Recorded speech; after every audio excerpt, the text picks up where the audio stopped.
So what's going to take, and it comes back to culture, it's going to take a deep understanding of cultures, a deep understanding of behaviour,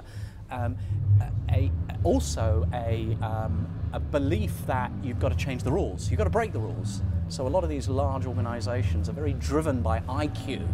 So we talked about client marketing organisations are full of MBAers who are really about the analytics, and we're going to get even more analytical because data's so pervasive. But you need to balance, so a brand to be successful, they need to get the right balance between IQ and EQ. And unfortunately, many organisations are driven by IQ today because the business imperative, chief financial officers, procurement directors, but we need to balance it with chief culture officers, EQ. So I think what's going to make for success is this incredible balance between IQ and EQ in the brand. And EQ is an intuitive understanding of your role and your purpose, having emotions and having a personality. And the IQ part is we need to be businesses, we need to be successful, we need to embrace emerging markets, we need to sell more product and service.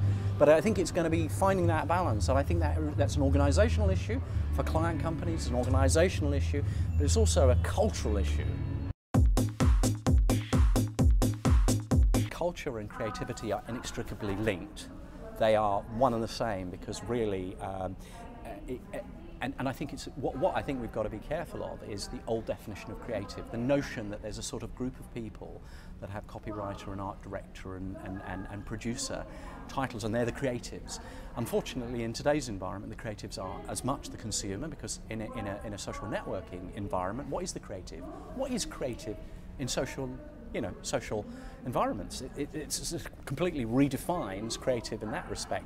But I think what we've got to do is we've got to embrace a new definition of creativity, but at the heart of creativity has to be a deep intrinsic understanding of culture. Not just, so the people that are involved in the business of creativity need to be passionate about culture.